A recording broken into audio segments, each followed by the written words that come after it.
Não é só a final de novela que deixa todo mundo de cabelo em pé, não, viu? Choro de bebê também. E digamos, não é fácil, como é que eu vou dizer, traduzir o que o seu bebê está querendo dizer quando ele abre aquele berreiro. Que isso demanda um certo tempo e muita atenção materna.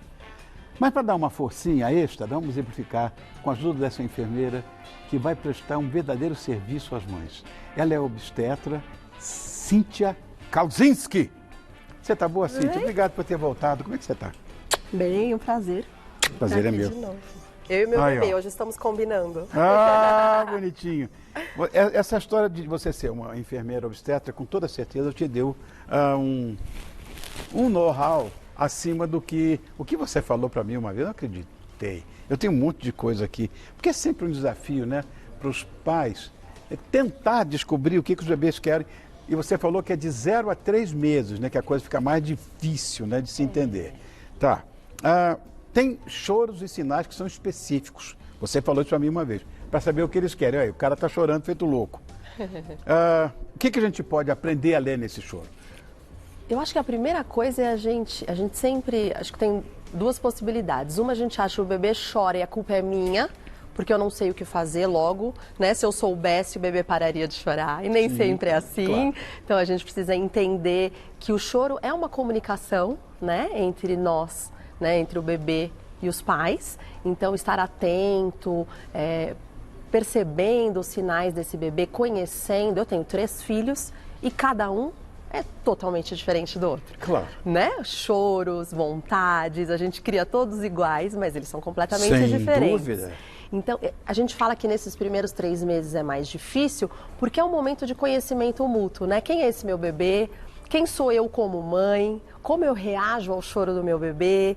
Então, isso vem numa crescente de autoconhecimento e conhecimento do outro também. Claro. Né? Agora, essa australiana, ela... Priscilla Dunstan, é isso? Isso mesmo. Ela teve um insight que só quem tem um ouvido muito apurado, né, para perceber diferentes sons, conseguiria ter uma ideia genial dessa. E ela tem, né? Ela explica os tipos de choro de recém-nascido, né? E ela disse que tudo começou quando ela estava andando no mercado e ela ouviu um choro e falou, opa, é o meu bebê chorando. E ela falou, não, meu bebê não está aqui. E aí ela falou, eu conheço esse choro. E aí ela foi até a mãe para ver aquele choro específico. E aí começou a dar dica para a mãe.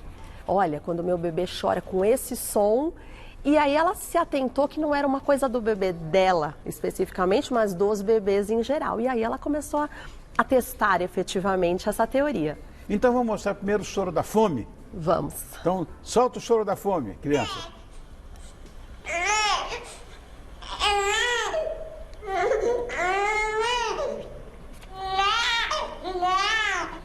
É né? É né?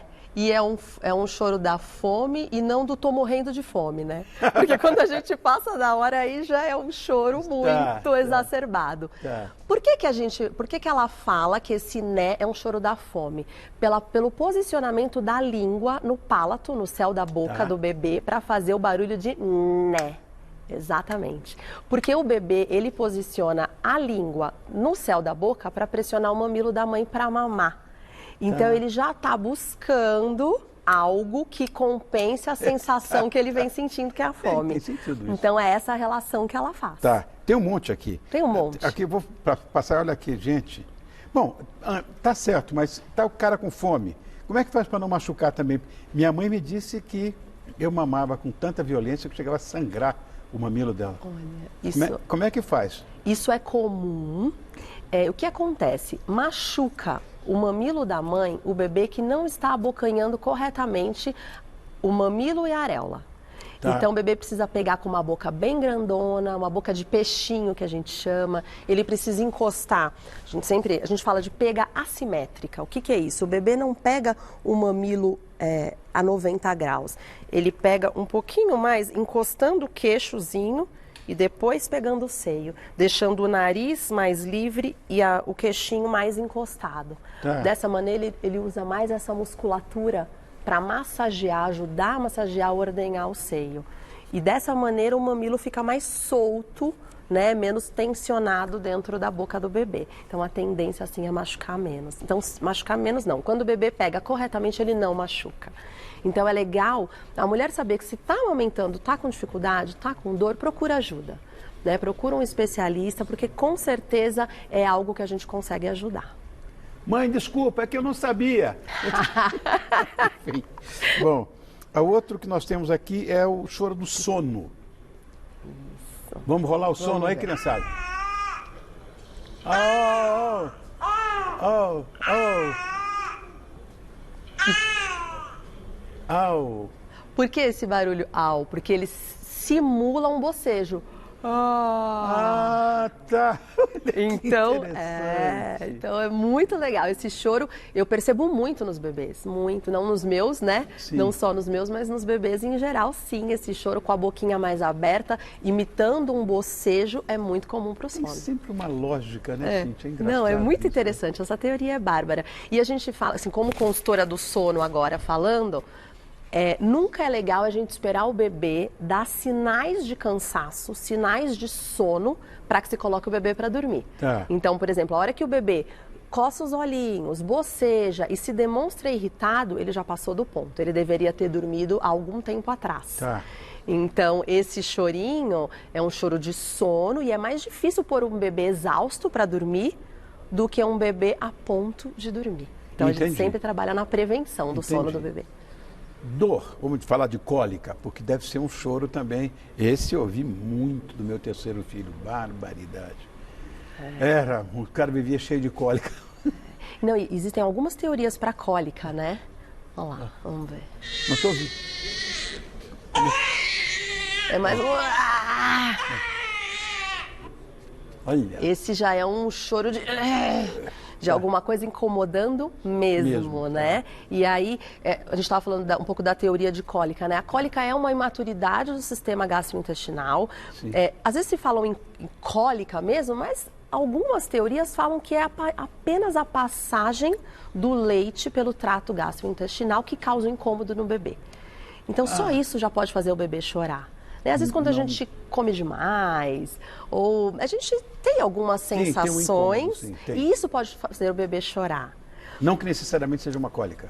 Não necessariamente uma dor absurda, um incômodo. Porque às vezes a gente fala em cólica, os pais sofrem com isso, né? Meu bebê está sofrendo de cólica. Mas existe também uma outra teoria que fala que o bebê humano, principalmente, é um bebê que nasce para estar sempre ao lado e contato pele a pele e o maior tempo possível junto da sua mãe. Então, quando pode ser junto do pai também? Pode, com certeza, com certeza. É que a gente fala da mãe em relação... Pequenos. Muito pele na pele, como fazer com certeza, isso. Com certeza. Isso deixa o bebê com um instinto mais exacerbado para mamar também. Então, faz com que a mamada seja mais frequente, que o bebê tenha um ganho de peso maior, que o bebê se desenvolva melhor do que os bebês que... às vezes a gente tem uma teoria, muita gente fala para mim, mas não é de 3 em 3 horas que o bebê mama? Que a gente vai dar mamar, vai colocar o bebê no berço e ali ele vai ficar por 3 horas. E quando ele chora, não é assim. Então, tem um pouco de expectativa dos pais também, né? Quando a gente estuda mamíferos, existem diferentes classes de mamíferos, mas, por exemplo, os roedores, eles têm um leite tão gorduroso e tão calórico que a mãe dá de mamar para o seu filhote, deixa o filhote ali escondidinho, vai buscar alimento, sai, volta dali 10 horas... Esse bebê não pode chorar. Esse bebê não pode ter, porque se ele chorar, vem um predador e ele fica ali quietinho. Então, esse é um bebê que, biologicamente, o organismo dele, da mãe, o leite da mãe, foi feito para aquilo. Correto. O nosso bebê, não. Né? O nosso bebê, a gente precisa carregar. Diferente, por exemplo, de um bezerrinho, que nasce e já acompanha a sua mãe. E quando tem vontade, vai lá, mama um pouquinho. Então, isso faz diferença. Bom, existe, inclusive, uma teoria para você fazer ele parar de chorar, não? O bebê? Ou não existe? Em qualquer situação? Geralmente o contato com os pais, principalmente com a mãe, pelo cheiro de leite, resolve isso. Quando a mãe me conta, meu bebê é muito chorão, chora o tempo todo, quer mamar o tempo todo, e ela não entra nessa vibe do bebê, então eles ainda não estão numa sintonia adequada. Quando eu falo, vamos testar 2, 3 dias, vamos ver como reage, é outro bebê. Aí, ó. Essa é a Carolina, a minha caçula. Ela tinha dias de vida, estava chorando, colocamos ela no balde. Parou de chorar. E dormiu no balde. É acostumado com o líquido amniótico, exatamente. Né? Por isso que quanto mais precoce esse banho, mais memória o bebê tem, né? Do líquido amniótico, do útero apertadinho, quentinho. Sensacional. Bom, tem também o desconforto, é um choro também que diferente. Pode ser frio, calor, né? Isso, tédio, sim. Vamos ver como é que ele é.